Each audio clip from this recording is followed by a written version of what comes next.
2020년 9월 6일 주일 연합 예배 오신 여러분 하나님 축복합니다.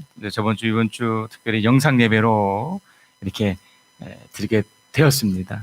또 이렇게 그럼에도 불구하고 오신 분들에게도 하나님 축복을 보냅니다. 또 우리 옆에 분 뒤에 분 우리 영상 속에서 이렇게 참여하신 분들 서로 인사하겠습니다. 잘 오셨습니다. 고맙습니다. 우리가 카메라가 하나밖에 없어서 다 요즘은 그 줌으로 가정에서도 이렇게 할 수 있게끔 되었던데 하여간 참여하신 모든 분들께 하나님 축복을 보냅니다. 하나님 함께 하실 줄 믿습니다. 바로 교회 소식을 알려드리겠습니다.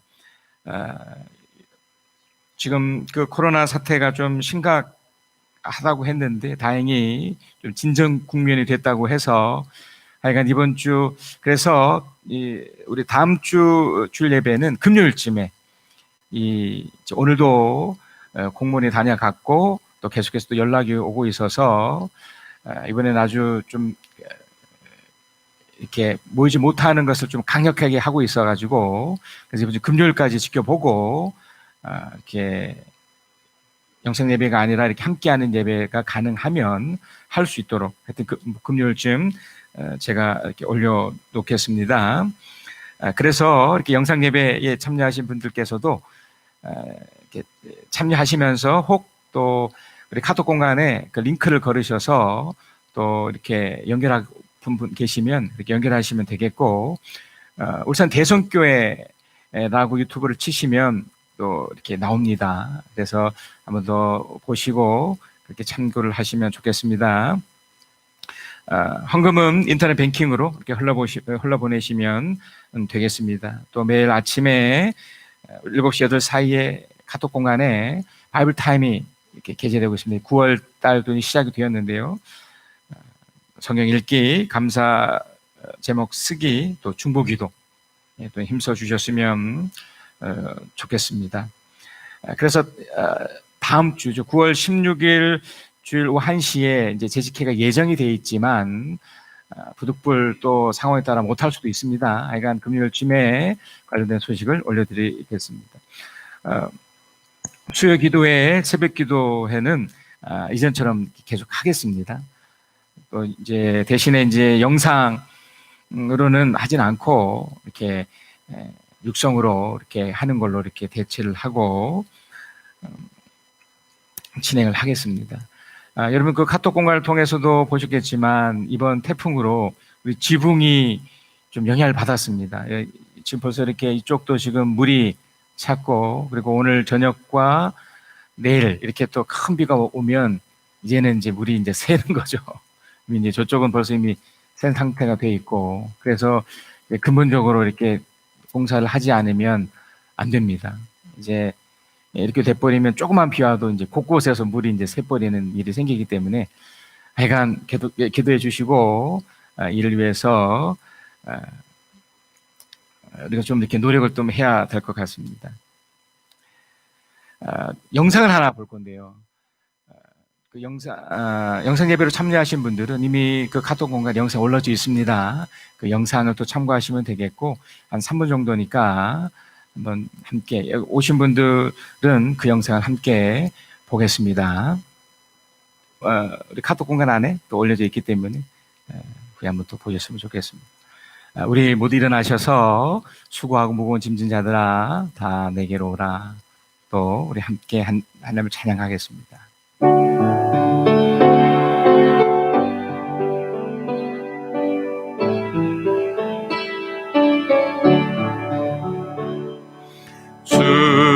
수고하고 무거운 짐진 자들아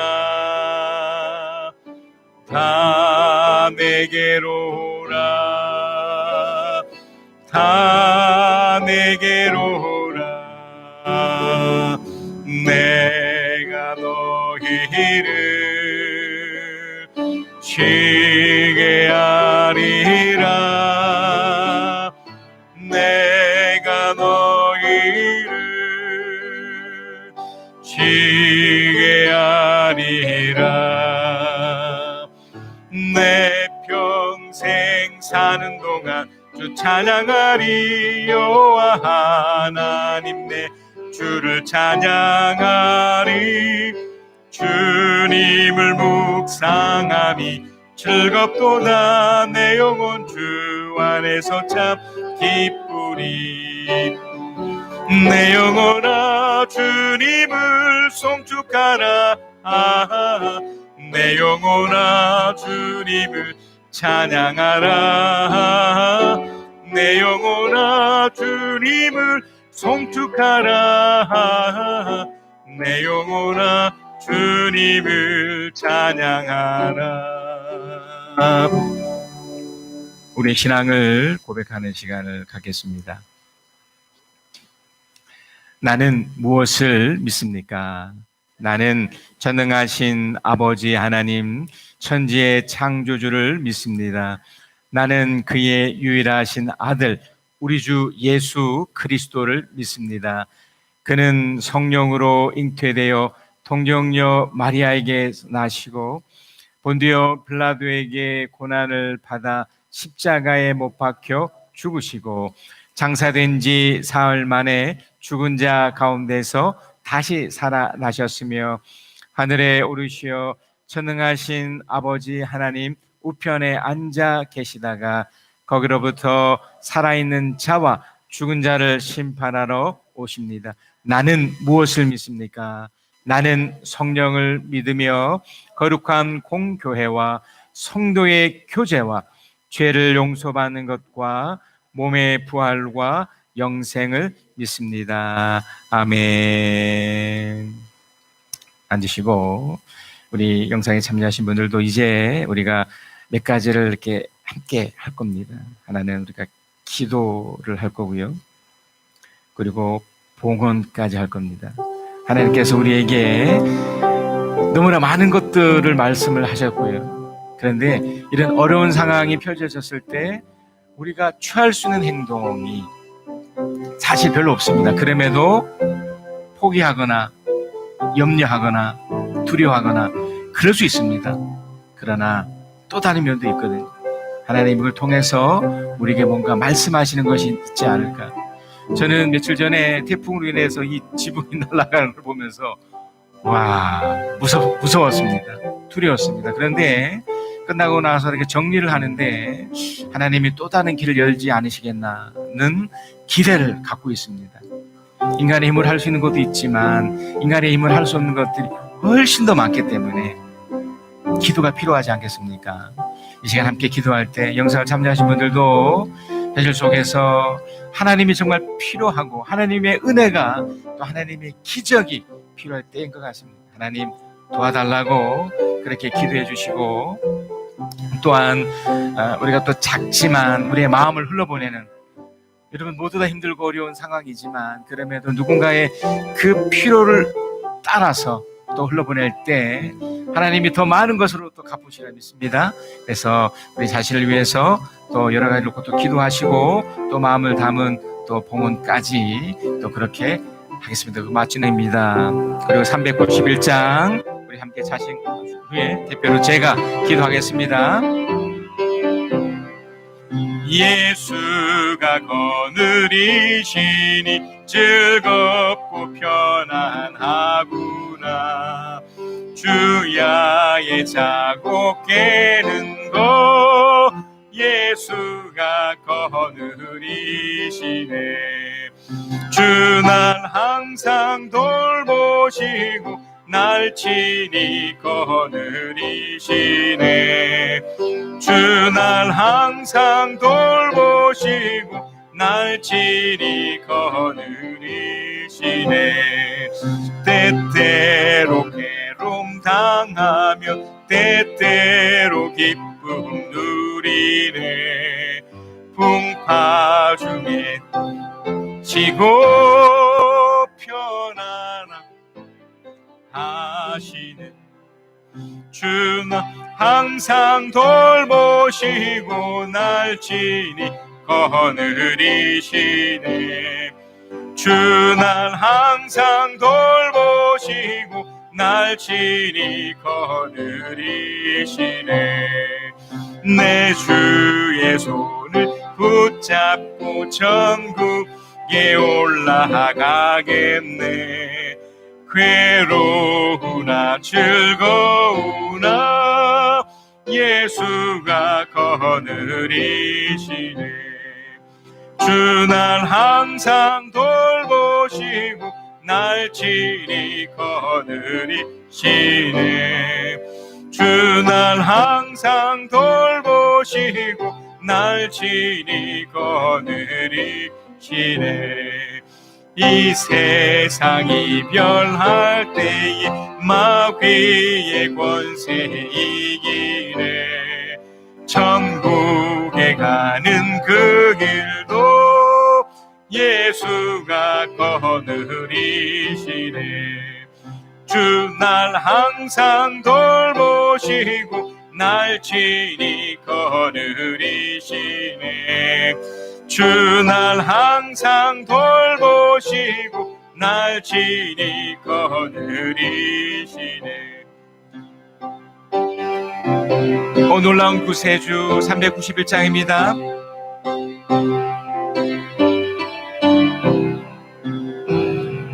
놀라운 구세주 예수 내 주 참 능력의 주시로다.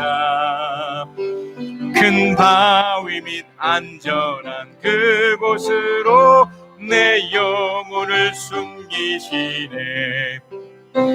메마른 땅을 종일 걸어가도 나 피곤치 아니하며 더 위험한 곳 내가 이를 때면 큰 바위에 숨기시고 주 손으로 덮으시네. 놀라운 구세주 예수 내 주 내 모든 짐 벗기시네.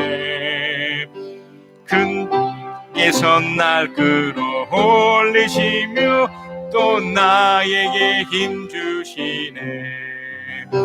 메마른 땅을 종일 걸어가도 나 피곤치 아니하며 저 위험한 곳 내가 이를 때면 큰 바위에 숨기시고 주 손으로 덮으시네.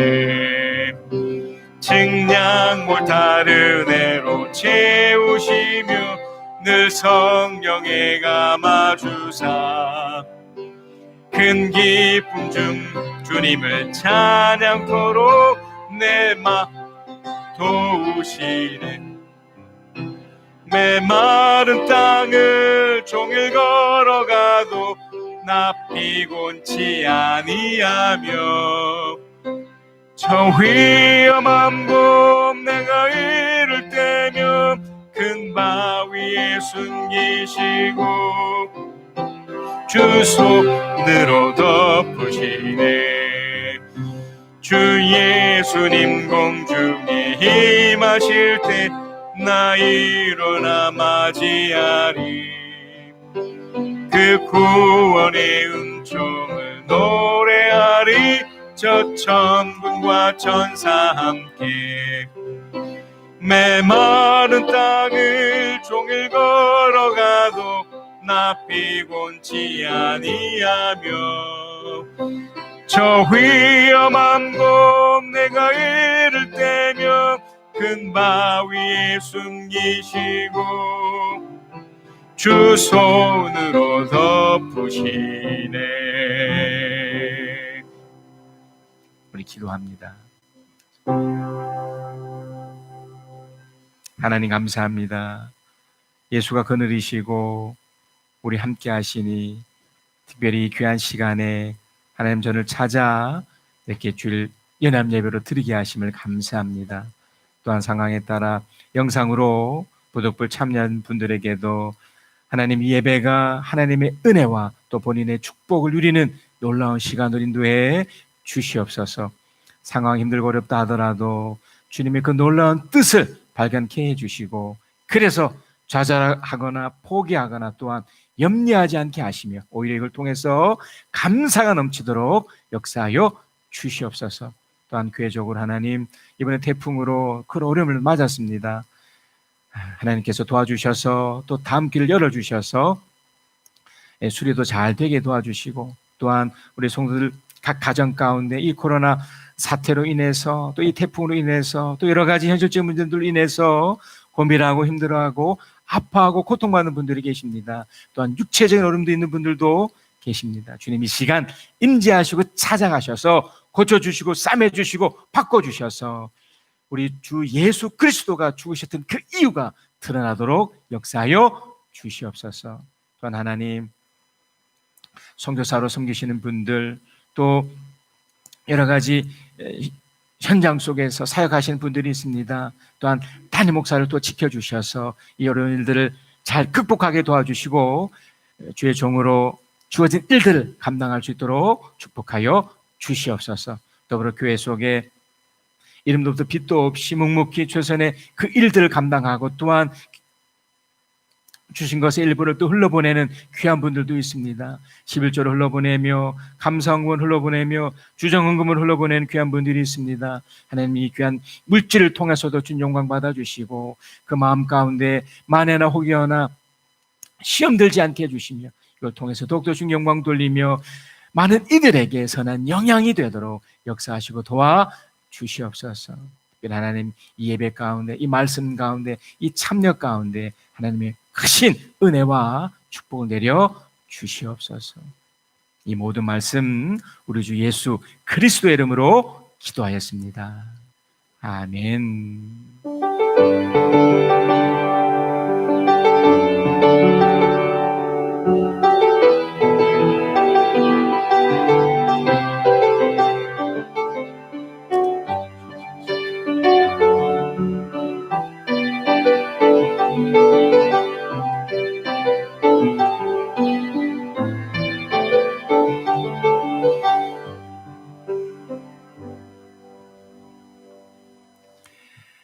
고맙습니다. 우리 시간 하나님의 말씀을 받는 시간을 가질 건데요.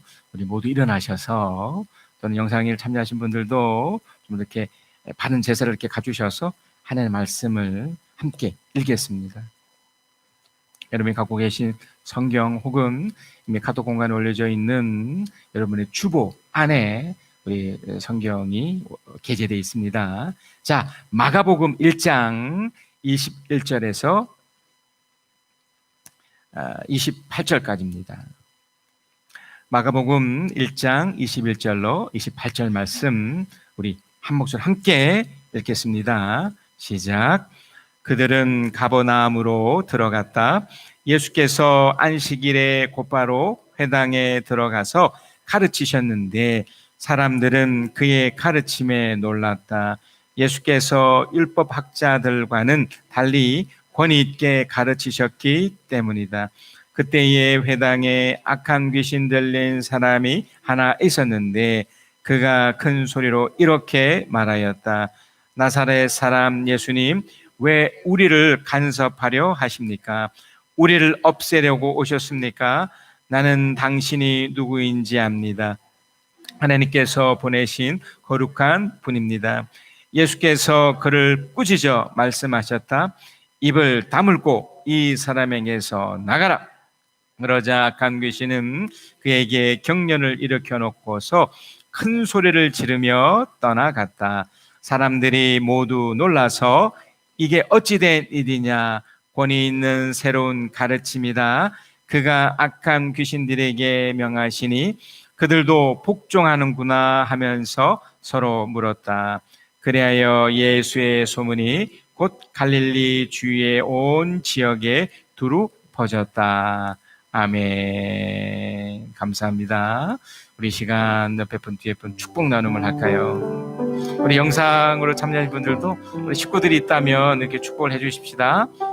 예, 감사합니다. 고맙습니다.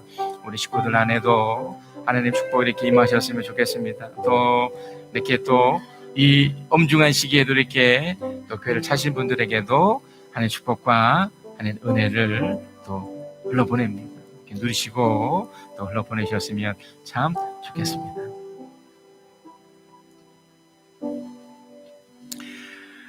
저는 계속해서 하나님의 말씀을 이렇게 나누고 있습니다. 제목이 예수 그리스도의 기적입니다. 기적. 여러분, 기적이 뭐라고 말씀드렸습니까? 기적이라는 것은 좀 불가사의한 일들이죠. 좀 긍정적인 것들로 우리는 이해할 수 있습니다. 또 신의 힘으로 좀 상식 밖의 일들이 일어났었을 때, 뭐 예를 들자면 예수님의 부활 같은 것도, 뭐 잉태도 그렇지만 부활 같은 것도 기적이죠. 또 그 중에 하나가 치유가 있습니다. 고쳐지는 것. 제가 저번 주 또 그 저번 주에도 동일한 비슷한 말씀을 드렸지만, 우리가 육체적으로 고통이 생기지 않습니까? 이 고통이 풀어지는 이 자체가 사실 기적이죠. 현대 문명이 발달돼서 많은 병들이 정복이 됐음에도 불구하고 이렇게 죽지 않습니까? 실제로 사람이 이렇게 죽음 앞에 보통 수명을 차서 죽는다고 그러잖아요. 근데 우리 수명 속에 우리 육체적인 이 기관들이 이렇게 기능을 상실해서 서서히 이렇게 보면 죽어가는 거잖아요. 네, 그 기능들이 이렇게 소생되거나 다시 기능을 찾는 이 자체가 사실 다 기적입니다.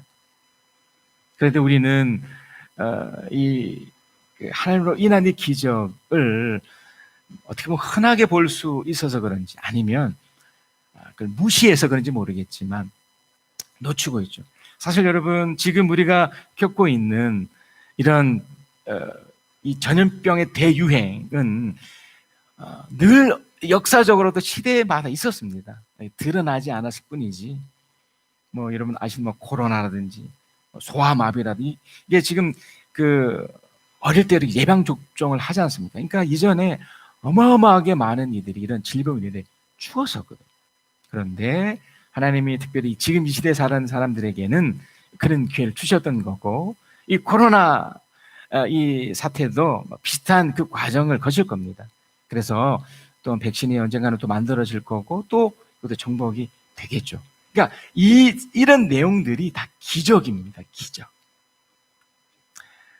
저는 이 성경 내용 속에 오늘 본문의 이야기도 있지만 이 내용을 이렇게 계속 이렇게 점검을 하면서 하나님이 얼마나 우리들에게 지금 은혜를 베풀고 있는가를 확인을 했으면 좋겠습니다. 먼저 여러분, 이 기적 이야기를 할 때마다 제가 늘 소두하는 말씀이 있죠. 이 예수 그리스도의 기적은 목적과 목표가 아니라고 말씀드렸습니다. 만약에 예수 그리스도의 기적이 만약에 목적 그 자체였다면 예수님이 공생애를 시작하면서부터, 아니요, 그 전부터도 이렇게 기적 같은 일이 그냥 일어났었어야 돼요. 사람들도 죽지 않아야 되고요. 말 그대로 막 좋은 일들만 계속 일어났어야 되지만 그게 아니거든요. 왜냐하면 하나님께서 하시고자 원하는 그 뜻은 구원에 있습니다. 구원. 다시 말하면 하나님께서 사실은 심판이라는 것을 하고 계시거든요. 여기에 구원이라는 이것이 기적이라는 것으로 이렇게 나타나진 한 현상이지, 실제로는 뭐라고요? 심판입니다. 그래서 인간도 죽음을 향해 달려가는 거고 모든 것이다. 그래서 가장 성경적인 내용은 모든 사람이 죽는다, 이 세상에 끝이 있다라는 우리 그 직선적인 세계관, 또 그런 역사관을 갖고 있는 겁니다. 하나님을 모르거나 이걸 믿지 않은 분들은 이렇게 생각하지 않죠. 그래서 어떻게 보면 자기 자신을 믿거나, 이후에 또 이런 얘기도 나오겠지만, 또는 윤회를 믿죠. 그래서 불교 같은 그런 종교도 만들어지고, 그러나 분명한 것은 뭔가 끝을 향해 가고 있으면 그 과정 속에서 하나님이 특별히 예수 그리스도를 믿는 우리들에게 예수 그리스도 때문에 얻어지는 기적을 주시는 겁니다. 그래서 이 기적 자체가 사실은 목적과 목표가 아니고 어떤 것의 현상이에요. 구원받는 사람들의 어떤 현상인 거죠. 물론 믿지 않는 사람들에게도 이런 것들이 나타납니다. 그것은 그 후에 나타난 구원이라는 목적을 위해서 이런 것들이 일어나거나 펼쳐지는 거죠. 오늘 본문도 그런 연장성산에 있습니다. 예수님이 그래서 이 기적 같은 일들을 그 공생의 초기부터 진행하지 않으셨고, 사역 한 중간쯤이었습니다. 그러니까 3년 중에 그 중간쯤 되어지는 한 1년 6개월 정도 후부터 이제 이렇게 기적 같은 일들을 가나 혼인 잔치를 비롯해서 이렇게 진행을 했던 겁니다. 물론 가나 혼인 잔치 진행하고 나서도 한 1년 한 6개월이 지난 요때가 이제 오늘 본문에 나오는 이 일로 인해서 계속 이제 기적 같은 일들을 이제 성경에서 약 35번 정도 이렇게 기록이 되어 있는 이렇게 나타납니다. 그래서 예수님이 이제 부활 죄송합니다. 6월절이죠. 6월절 두 번째 예루살렘에 가셨다가 다시 가버나움으로 가셨어요. 그곳에서 이제 여러 가지 이제 일들을 이제 진행을 하시는데, 그러니까 예수님이 늘 하셨던 사역이 있습니다. 공생 기간 중에 하셨던 사역이 뭐냐면 가르치는 일을 하셨어요. 자, 그래서 보세요. 오늘 본문 1절에 21절에도 그들은 가버나움으로 들어갔다. 그들은 예수님과 예수님의 제자들 또는 예수님을 따르는 그런 사람들이었던 것 같아요. 가버나움 들어갔다. 그 갈릴리 지역에 그 가문으로 들어갔는데 예수께서 안식일에, 그러니까 지금의 토요일, 그 안식일에 곧바로 회당에 들어가서 가르치셨는데 그랬습니다. 그러니까 예수님이 이제 가르치는 일을 했던 것 같아요. 그 당시에는 그 회당이라고 그래서 지금의 이 교회랑 비슷합니다. 성전 문화가 있었거든요. 그러니까 성전이 이렇게 무너졌다가 헤롯에 의해서 성전이 이렇게 다시 이렇게 만들어져요. 그곳에서는 주로 제사 업무를 했다면 학교처럼 그 유대인들의 이런 전통, 그러니까 이런 율법이나 이런 것들을 전수시키고 펼쳐지기 위해서 비록 당시에 로마 식민지로 살고 있었지만 이것이 연결할 수 있도록 로마는 이걸 허락을 해주거든요. 그래서 이 회당이라는 것을 곳곳에 만들어요. 여기에는 회당장이라 있지만 주로 이제 엘리트들이죠. 이게 율법과 이런 것을 잘 아는 사람들, 이제 그들의 용어를 랍비라고 해서 그런 사람들을 이제 자성적으로 만들기도 하고 예루살렘 쪽에 보내기도 하고 예루살렘에서 보내기도 하고 그렇게 회당이 각 지역마다 있어요. 이곳은 학교처럼 또는 뭔가 가르치고 또 뭔가 전달해주는 그런 곳이었습니다. 근데 이곳에 예수님도 이제 나이가 그때 한 30세쯤 되었으니까 그곳에서 이제 말씀을 가르치는 사역을 했던 겁니다. 그러니까 이미 나사렛이라는 곳에서 이렇게 자랐고 또 자라는 그 과정에서 이렇게 랍비로 준비되는 사람들이 간혹 있었거든요. 이 사람들은 더 공부도 시키고 그랬단 말이죠. 그러니까 예수님도 그 부류에 있었고 그래서 이 가버나움에도 가르치는 사역을 했더랬습니다. 자, 그런데 여기서 중요한 것이 하나 있습니다. 예수님이 이렇게 가르쳤는데 이 가르침의 사람들이 놀랐다고 그래요. 예수께서 율법학자들과 달리 권위로 가르쳤기 때문이다 라고 얘기를 해요. 자, 여기서 이제 우리가 이제 질문이 뭐냐면 이게 무슨 말이지? 이게 어떤 의미지? 자, 이게 첫 번째로 중요한 건데요. 예수님의 주된 사역은 가르침이었는데 뭘 가르친 건가요? 율법학자들도 가르쳤던 그 회당에서 율법, 그러니까 뭔가를 전수시키는 이 사람들에 대해서 가르쳤는데 똑같은 말씀을 가지고 가르쳤는데 한쪽은 율법학자들, 하나님 예수님이었거든요. 대부분의 그 가버나움에도 이 율법학자들의 이야기를 들었을 거 아닙니까? 그런데 이 율법학자의 이야기보다 예수님의 이야기를 더 놀랐다고 그래요. 이 놀랐다의 의미가 원어적으로 보니까 충격을 받았다예요. 기이 여겼다. 그러니까 여기서부터 이미 기적이 일어나던 거예요. 그러니까 예수님의 가르침이 율법학자들과 달랐답니다. 왜 달랐을까요? 무엇이 이 차이가 있었을까요? 자, 이 복음이라는 것이 복된 소식이잖아요. 그러니까 율법학자들도 분명히 이 구약의 이 내용들을 복된 소식으로 연결시켰을 겁니다. 얘기했을 거란 말입니다. 자, 그런데 보세요. 예수 그리스도가 이 땅에 오셔서 뭔가를 지금 말씀하시잖아요. 근데 받아들이는 것은 충격을 받았다고요. 무엇 때문에 충격을 받았냐 이 말입니다. 무엇 때문에? 어떤 말씀을 들었기 때문에 이 사람이 충고를 받았을까? 지금 시대도 비슷할걸요. 이게 설교자가 이게 설교를 할 때 뭔가를 이렇게 증거를 하지 않습니까? 물론 받아들이는 쪽에서는 반신반의할 수 있어요. 그러니까 예수님도 말씀을 전했을 때는 이게 뭐지? 그랬을 겁니다. 자, 그런데 이 율법을 전하는 그 과정에서 율법의 가장 첫 번째 핵심이 뭘까를 여러분 고민하셔야 돼요.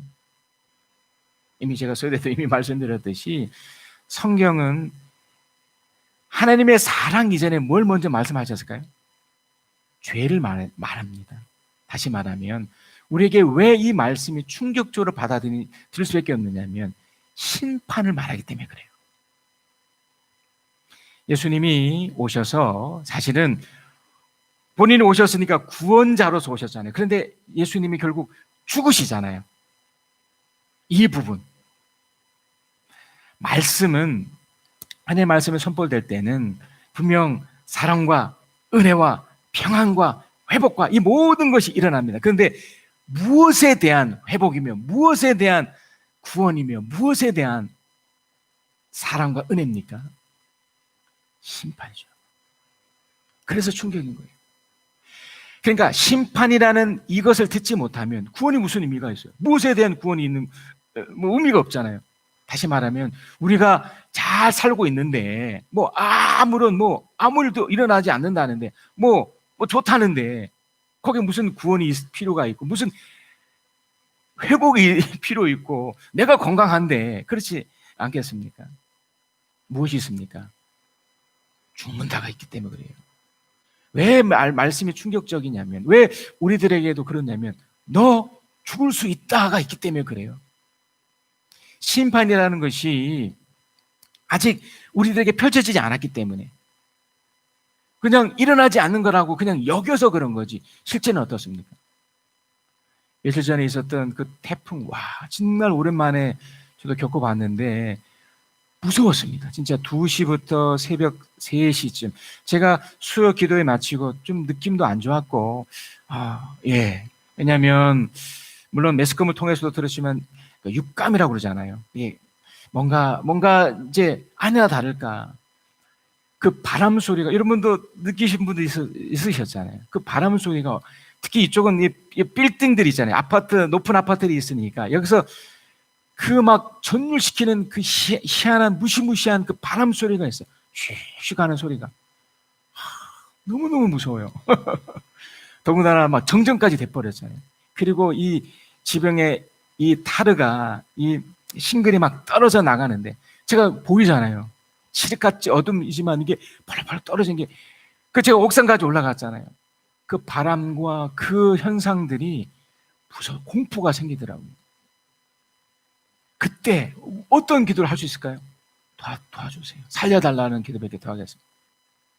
말씀이 왜 충격적이냐? 이것 때문에 그래요.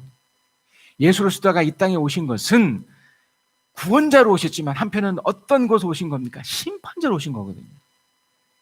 예수 그리스도가 가버나움에 있는 그 회당에서 하시고 싶었던 첫 번째는 바로 이것이었어요. 왜 사람들이 충격을 받았느냐면 이것 때문에 그래요. 여러분 우리가 영상을 통해서도 참여하신 분들도 명심하셔야 됩니다. 우리가 어떻게 생각하든 우리는 유한한 존재잖아요. 우리 수요 기도 때도 그 부분을 또 보았지만 우리는 한계가 있다고요. 우리는 불안정하고요.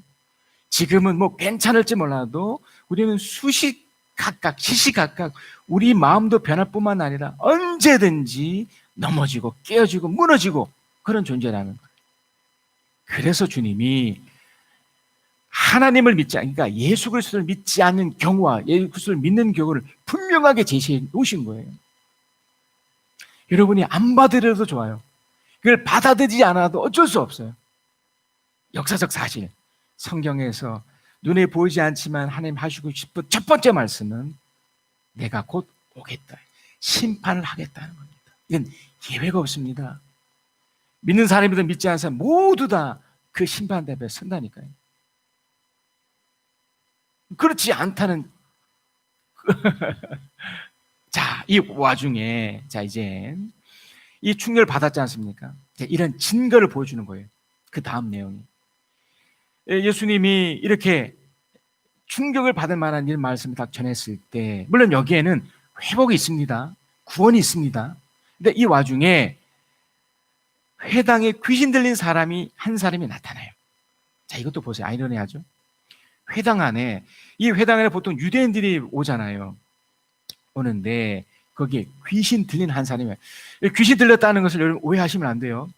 왜냐하면 들렸다는 의미가 마치 그 무당이 신을 접하는 이런 사람들, 귀신 들린 사람, 제가 제대로 한 두 사람을 본 적은 있지만 그렇지 않아도, 그러니까 그렇게 뭐 강력하게 이상하게 이렇게 드러나지 않아도 이렇게 나타나지는 현상들이 있어요. 여기서 들렸다는 것이 원어적으로 어떤 의미가 있느냐면 어떤 무엇인가에 이끌리다가 있답니다. 그러니까 무슨 말이냐면 내 마음이 뭔가 빼앗길 수 있다를 의미해요. 그러니까 마치 무당이나 이런 사람들만 귀신이 들리는 것이 아니고 영향을 예수 그리스도도 실제로 사탄의 영향을 받았었거든요. 이렇게 유혹을 받으셨단 말이에요. 그 대표적인 경우가 이 가룟신 유다가 있습니다. 제가 이전에 한번 이 부분을 또 말씀을 드렸지만 누가복음 22장 1절 3절에 유월절이라고 하는 무교절이 다가왔다. 그런데 대제사장들과 율법학자들은 예수를 없애버릴 방책을 찾고 있었다. 그들은 백성을 두려워하였다. 열둘 가운데 하나인 가롯이라는 유다에게 사탄이 들어갔다. 성경은 들어갔다라고 얘기해요. 사탄이란 눈에 보이지 않는 어떤 세력, 귀신을 포함한 이 세력이 들어갔다. 뭔가 들어온다는 거잖아요. 그리고 이제 또 비슷한 내용이 마가복음 14장 10절에 11절에 12제자 가운데 하나인 가룟 유다가 제사장들에게 예수를 넘겨줄 마음에 품고 그들을 찾아 넘겨줄 마음을 품고, 자, 가룟신 유다, 이 가룟 유다가 이 비상식적인 사람입니까? 이 사람은 그 당시에 그 동괴를 맡았던 사람이, 재정을 담당했던 아주 탁월하고 뛰어난 사람이에요. 그럼에도 불구하고 어떻게 됐습니까? 귀신이 들어갔대잖아요. 사탄이 들어갔대잖아요. 그리고 어떤 못된 마음을 품었대잖아요. 자, 왜 그랬을까요? 왜 들어갔을까요? 이미 제가 여러분 귀신이 들렸다는 의미에 설명해 드렸듯이 우리 마음은요, 무언가가 채워지도록 이렇게 이렇게 시스템화되어 있어요. 우리가 자신을 믿는다고 그러잖아요. 자신, 이것도 내 신이에요. 나 스스로예요. 나를 믿는 거예요. 그러니까 무언가, 또는 자신이 아니면 또 뭘 믿을까요? 어떤 불교의 또 다른 부처? 우리 마음은 그냥 방치된 채 아무것도 없는 상태에 무방비로 있지 않다는 겁니다. 무엇인가에 채워져 있는 상태예요. 근데 여기에 영향을 받죠. 들락날락 할 수 있다는 거예요. 우리 마음에. 그래서 예수님이 내 안에 계셔도 우리가, 참 이게 조심스러운 표현이지만, 예수님이 우리 속에 계시지만 이렇게 나가실 수는 없겠지만 내가 유혹을 받아서 속을 수는 있거든요. 이게 무슨 말이냐면 귀신이 영향을 줄 수 있다는 겁니다. 얼마든지. 가르친 제자였음에도 불구하고 영향을 받았듯이 우리 안에 분명히 성령으로 소유가 딱 됐기 때문에, 그래서 우리 안에 갈등이 있는 거예요. 로마 7장에 나타나거든. 갈등이 있는 이유가 여기 있는 거죠. 그러니까 귀신이 들려있는 사람들은 이 속에 무엇이 들어있는 거예요? 귀신이 들어있는 거잖아요. 그러니까 예수가 오셔서 이 귀신을 쫓아내지 않으면, 그러니까 왜 이게 들어간다고요? 내가 허락한 거예요. 이 세상을 허락한 거예요. 이게 더 좋다고 내가 선택한 거예요. 이 선택은 하나님이 하시는 거예요. 하나님이 우리를 예정하시고 또 작정하시고 하셨다 하더라도 최종은 내가 선택하는 겁니다. 그러니까 내가 하나님을 붙잡든지, 그러니까 여러분 기도 안 하셔도 돼요. 그리고 말씀 보지 않으셔도 돼요. 그러나 또 반대로 기도하셔도 되고요, 말씀 보셔도 돼요. 이건 그래서 우리가 그러니까 자유가 있다는 거예요. 그걸 자유의지라고 하지 않습니까? 내 속에 이런 것들이 막 찾아와서 막 갈등을 하지만 어떤 사람은 성령을 선택을 해서 성령과 함께 내가 말씀 읽어야지, 기도해야지. 또 한쪽은 그걸 거부하죠. 무슨 하나님이 어디 있어? 필요 없어. 나는 내 마음대로 살 거야. 내 마음대로가 바로 이 귀신의 영향인 거예요. 사탄의 영향인 거예요. 대표적으로 두 가지죠. 그러니까 귀신으로 이렇게 들렸다라고 했었을 때는 두 가지 영역. 하나는 이미 말씀드린 자기 자신입니다. 이걸 인본주의라고 그러잖아요. 자기 노력만 믿는 거죠. 필요합니다. 자기 노력을 하지 않고 어떻게 살아갈 수 있겠습니까? 그런데 우리는 어떻게 믿고 있느냐면 하나님이 내 노력을 사용해 주셔서 결국 하나님 나를 이끌어 주신다고 믿고 있죠. 노력을 무시하는 게 아닙니다. 그러나 이 인본주의는 하나님의 그 어떠함을 완전히 무시해요. 오히려 반대를 해버려요. 신앙이 액세서리죠. 본질이 뭡니까? 자기 자신이에요. 그래서 내가 싫으면, 내가 좋으면 이게 근거가 돼요. 인본주의니까. 그러니까 인간이 우선이에요. 뭐 세상으로 치면 여론, 사람들의 생각, 하나님의 생각은 필요 없어요. 그 여러 가지 중에 혹 한두 개, 기독교가 이렇게 말하니까 한번 생각해 볼까? 이렇죠. 우리는 그렇지 않지. 그거를 받아들이는 거예요. 가르친 유다가 그랬고, 이 회당에 있는 이 사람이 자기 자신을 늘 말씀을 듣고 있었지만, 율법학자들의 이야기를 들었지만 그렇게 하지 않았던 거예요. 그러자 예수 그리스도가 가르침이 딱 생기자 이 안에 막 갈등이 되니까 확 폭발이 돼버린 거예요. 자기만 믿다가, 자기만 생각하다가. 또 하나가 뭐냐면 지금 이 시대, 그 시대도 마찬가지였지만 바로 돈이라는 우상이에요. 마찬가지입니다. 이 돈도 굉장히 중립적이기 때문에 어떻게 흘러보내냐에 따라서 가치고 보람된 것이죠. 이미 말씀드렸듯이 칼을 가지고 의사가 사용되면 사람을 살리는 칼이 되지만 이 칼이 강도에게 주어지면 사람 죽이는 도구가 되잖아요. 돈은 말 그대로 중립적이에요. 어떻게 사용했다. 그 선택 누가 합니까? 자기가 하잖아요. 근데 이게 돈 자체가 목적이 되고 목표가 돼버려요. 돈 벌기 위해서, 뭘 하기 위해서. 이게 목적이 되니 어떻게 됩니까? 그러니까 돈 앞에 벌벌벌 하는 거예요. 여긴 정의도 없고 진실도 없고 어떻게 됩니까? 이것으로 다, 돈으로 다 해결되는 세상이 돼버렸죠. 이것이 아니라는 거죠. 이런 인본주의와 만몬주의를 배격해야 되는데 이걸 받아들인 거예요. 그냥. 지금 시대에도 똑같습니다. 그러니까 귀신이 들렸다는 것은 이걸 받아들여서 이 속에서 이것이 내 세계관이라는 거예요. 내가 싫어. 아니 돈이 최고잖아. 이 의식이 나의 세계관이 딱 되어버려가지고 하나님의 말씀을 거부하는 거예요. 싫어. 듣고 싶어도 싫어. 안 돼. 내가 원치 않아. 이렇게 되는 거죠. 자, 그런데 예수님의 이 충격적인 말씀 앞에 이 귀신 들린 이 사람이 가만히 있다가 전혀 반응하지 않다가 이 충격 말씀이 있으니까 반응을 하기 시작해요. 어떻게 반응합니까? 큰 소리로. 여기는 아주 그럴싸하게 멋지게 표현되어 있지만 이 내용은 예수님을 조롱하는 이야기예요. 비웃는 얘기예요. 큰 소리를 지며 그래서 이렇게 얘기하죠. 나사렛 사람 예수님, 왜 우리를 간섭하려 하십니까? 우리를 없애려고 오셨습니까? 나는 당신이 누군지 압니다. 하나님께 보내신 거룩한 분입니다. 마치 막 하나님 아는 것처럼 얘기하지만 그 안에는 무엇이 있습니까? 여기도 있잖아요. 우리를 없애려 오셨습니까? 비아냥거리죠. 쉽게 말씀드리면 이런 거예요. 그러니까 귀신 들렸다는 증거 중에 하나가 이 말씀 앞에 이렇게 반응을 통해서 이 신앙을 우습게 여기는 거죠. 아주 가볍게 보는 거죠. 얼마 전에도 좀 이해될 수 없는 게 뭐냐면 만약에 우리 교회 앞에서 담배를 피는 사람들이 만약에 여러분 이분들이 절 아시죠? 절. 왜 그런 산사 같은 데 있는 절 같은 곳에서 그 사람들이 그 앞에서 담배 필 수 있을까? 그런 대웅전이라고 하는 곳에서 담배 필 수 있을까? 도대체 이 사람들이 어떤 마음일까? 이 기독교라는 것이 이만큼 이 사람들 볼 때 이게 우스워지는 존재가 된 걸까? 물론 정중하게 여기서 피지 말 것을 이렇게 얘기를 했지만 이게 안 고쳐져요. 늘 버젓이 그 교회 그래도 건물인데 얼마나 이렇게 우습게 보여. 그러니까 이들 마음속에는 이게 있는 거예요. 고치지 않는. 근데 이런 것들이 교회를 조롱하고 이렇게 우습게 보는 거잖아요. 그러니까 이게 어떤 반발심으로 나타나는 거잖아요. 근데 이것으로 그냥 비아냥거리고 그냥 조롱하고 이것으로 끝나면 뭐 끝나겠지만 이미 충격적 말씀이 하나 있었다고 그랬잖아요. 뭐죠? 심판. 그러니까 저도 어떨 때 그런 마음에 들다가도 그 사람을 보면서 저를 보거든요.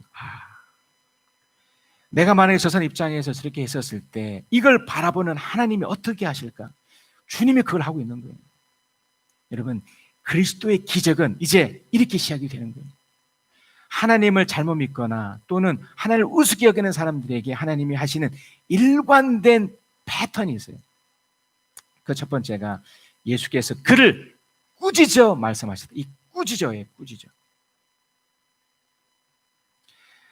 하나님의 사람들이 놓치는 것 중에 하나가, 우리가 예수 믿으면 뭐 다 괜찮아질 것 같지 않습니까? 우리도 바뀌어야 될 게 얼마나 많습니까? 지금 주님이 이 귀신 들린 이 사람을 향해서 지금 기적을 베푸고 계시는 거예요. 하나님의 말씀을 듣게 해서 충격을 받게 해서 네가 얼마나 아무것도 아닌가를 보여주고 싶으신 거예요. 이 사람이 이 말씀을 본인도 이걸 들으면서 자기가 어떠했는지를 한번 볼 거 아니겠습니까? 여기 보면 악한 귀신이 들다고 그러거든요. 이 악한이 뭐냐면 성경에 이제 또 다른 해석은 더럽다예요. 그러니까 그 회당 안에 있었으니까 다른 사람들한테는 들키지 않았을지 몰라도 이 악한 귀신으로 인해서 자기가 이런 인본주의와 만본주의에서 겉으로는 어떨지 몰라도 내면은 엄청나게 썩어 있었던 거예요. 그러니까 더럽다는 것은 굉장히 음란하다는 의미가 있는데 아주 비밀스럽고 아주 그런 부분에 있어서 자기 자신만 아는 더러운 짓들이 있잖아요. 그것이 폭로되는 거예요. 뭐 다른 사람은 상관없습니다만 자기 자신 앞에 그 예수가 그걸 폭로시키는 거예요. 그게 꾸짖어예요. 꾸짖어. 네가 봐라. 그 안에서 얼마나 이 사람이 드러나지 않았지만 얼마나 괴로운 인생을 살았겠습니까? 얼마나 힘든 인생을 살았겠습니까?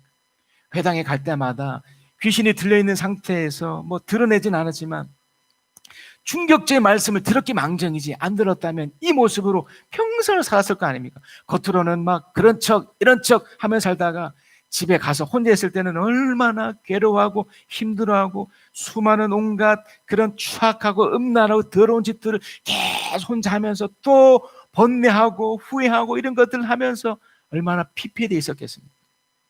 여러분, 자살하는 대부분의 사람들이 거의 이런 패턴이거든요. 그게 무서운 거예요. 자기 자신을, 그러니까 인본주의와 이런 만본주의를 자기를 방치하면 예외가 없습니다. 이것이 심판 그 자체가 되기 때문에 주님이 오셔서 이 꾸짖는 이 행위가 얼마나 큰 은혜인가를 여러분 받으셔야 돼요. 여러분, 이 예배를 통해서 예수님의 이 꾸지람을 들으셔야 돼요. 지금 비아냥거리고 있잖아요, 이 사람이. 뭔가 주님을 알긴 알지만 뭔가 이렇게 하고 있잖아요. 근데 주님이 꾸짖습니다. 꾸짖자 어떤 일이 일어나나요? 자, 한번 좀 기분이 상하시겠지만, 자, 꾸짖으실 때 하셨던 말씀입니다. 예수께서 그를 꾸짖어 말씀하셨다. 입을 다물고 이 사람에게서 나가라. 입을 다물고. 좀 제가 더 좀 심화하였습니다. 까불지 말고 나오고 주 은혜를 받고 바로 살아가라 이거예요. 하나님의 심판 앞에 예외에 있는 사람이 있나요? 없습니다. 다. 그러나 예수님의 꾸지람을 받았기 때문에 이 사람은 어떻게 됐나요? 고침을 받았다니까요. 이게 기적입니다. 여러분, 교회 오시는 거, 이 하나님 말씀 듣는 거, 이거 액세서리 아닙니다. 여러분이 이 말씀을 정말 말씀으로 받아들여 충격적으로 내 마음을 받아들이고, 아, 이렇게 살면 안 되겠구나. 그러면 심판이 우리에게 임하지 않습니다. 오히려 구원과 회복과 축복으로 연결되는 걸 믿으셨으면 좋겠습니다. 자, 어떤 일이 발생되나요? 우리 26절 한번 읽어볼까요? 자, 시작. 그러자 악한 귀신은 그에게 격려를 일으켜 놓고서 큰 소리를 지르며 떠나갔다. 누가복음에 보니까요, 이 부분이 어떻게 또 되어 있느냐면 아무도 다치지 않고 그가 다치지 않고 떠나갔다고 되어 있어요. 격려는 일어났고요. 뭔가 대단한 것처럼 쉽게 바뀌어집니까? 사람이 내 속에 있는 이 귀신에 이렇게 들려진 거, 그러니까 뭔가 영향받았다는 것을 이미 내가 소유하고 있었던 거잖아요. 그런 인본주의와 이 만본주의, 나의 더러운 이 습관 같은 것들이 풀어지던 거예요. 주님이 꾸짖으셨기 때문에 막 들으면서 내가 충격받고 갈등하면서 막 싸우거든요. 이 사람도 격려를 일으켰다잖아요. 저는 이 장면을 볼 때마다 죽음을 앞둔 사람들이 공통된 특징, 이걸 선망이라고 하더라고요. 막 이렇게 막 이상한 말도 하고, 전 직접 봤으니까요. 거의 대부분 막 부들부들 떨면서 왜 그런가, 그냥 의학적으로는 뭐 이런 현상이라고 하지만 이런 거예요. 이제 그 안에서 정말 갈등하는, 심리적으로, 이 영적으로 막 갈등하는, 이 사탄은 어떻게든지 더 막 붙잡아서 막 지옥으로 끌고 가려고 하는 거고, 특히 이제 예수 믿는 사람들도 갈등합니다. 죽음 앞에 다 똑같아요. 이 막 여기 이겨야 돼, 여기서 승리하셔야 돼. 이 사람도 승리를 한 거죠. 주님이 꾸짖자 얼마나 이 속에서 갈등했습니다. 이 속에서 떠났습니다. 떠나갔고 이 사람은 다시 본 모습으로 돌아온 거예요. 주님을 따르는 그 모습으로 돌아온 거예요. 사람들이 이 광경을 보고 놀라죠. 왜 놀랍니까? 귀신이 떠나간 것 때문에 놀란 건가요? 이 사람이 바뀐 것에 대해 놀란 거예요. 기적은 그런 겁니다. 우리도 원래는 어떤 사람이었습니까? 사탄의 자식들이라고 사탄의 영향을 받았던 사람이라고 그러지 않아요. 하나님이 일정 기간 놔둔 거예요. 그냥 네 마음대로 해봐라. 어차피 심판하고 끝날 거니까. 근데 하나님 은혜를 주셔서 구원해 내신 거잖아요. 우리를. 그 구원해 내시면서 그 증거가 우리의 변화입니다. 내적인 변화예요. 이게 기적 중의 기적이에요. 어제도 오늘도 내일도 늘 시간이 흘러가지만 내 내면이 변화되고 있어요. 바뀌고 있어요. 우리가 처음에 봤던 그 영상처럼 보는 시각이 달라지기 시작합니다. 저 천국의 소망뿐만 아니라 이 땅에 살면서 하나님 앞에서 원방하고 불평하고 불만을 가졌던 것이 무엇으로 바뀌나요? 오히려 감사가 되고 오히려 위로를 받으며 회복하는 걸 보게 되죠. 저도 며칠 전에 겪었던 그 일을 통해서 정말 무서웠고요. 제가 그걸 주시면서 벌벌벌 떨더라고요. 진짜 무서웠습니다. 지금도 그 생각이 나는데요. 그 칠흑 같은 어둠에서 너무너무 무서워요. 그 다음날 시간이 지나고 나서 하나님이 위로를 주십니다. 놀랍게 이거를 어떻게 또 수리할 수 있는 뭐 보험이나 이런 쪽으로 또 연결을 또 하게 해주셨고, 또 어떻게 또 해결할 것 같은, 이번에 큰 태풍도 또 온다고 그러잖아요. 네, 다행히 조금 비껴가서 그나마 또 안심이긴 한데, 이렇듯 그러니까 이런 것을 볼 때 불안하고 공포스럽고 그러다가 제가 바뀌기 시작했습니다. 감사가 되고요, 오히려 위로를 받고요. 이런 상황 속에 뭐 쉽지 않지만 특히 여유를 가지려고 노력하는 모습까지 가고 있습니다. 여러분 어떻게 하시고 계십니까? 예수로서의 기적은 충격적인 말씀에 대한 나의 반응에 있습니다. 그리고 그 반응은 어려움을 극복해내는 좋은 도구가 되어줍니다. 하나님은 살아계십니다. 심판이 있지만 무엇을 주시나요? 구원을 주십니다. 위로를 주십니다. 회복을 주십니다. 이걸 믿으시면 됩니다. 하나님은 우리들에게 그 길을 가라고 하시는 겁니다. 비록 경륜이 있고 비록 고통이 있을지라도 통과를 합니다. 당연히 가야 될 겁니다. 이거 무섭다고 구원을 받지 못하면, 이거 무섭다고 회복하지 못하면 얼마나 억울하겠습니까? 오늘 이 시간 영상을 참여하신 분들도 또 이 자리에 오신 분들도 한번 예수의 기적을 한번 생각해 보시면서 이 귀신들은 이 사람이 어떻게 진짜 구원을 받았는지, 그래서 어떻게 바뀌었는지 그 꾸짖어 하시는 주의 말씀을 우리도 듣고, 우리 속에 좀 부정적이고 잘못된 것들을 정말 말씀처럼 입을 다물고 나가라 이렇게 고백도 하시고 선포도 하시면서 주님 앞에 바로 서가신 여러분이 되시기를 그리스도의 이름으로 축복합니다.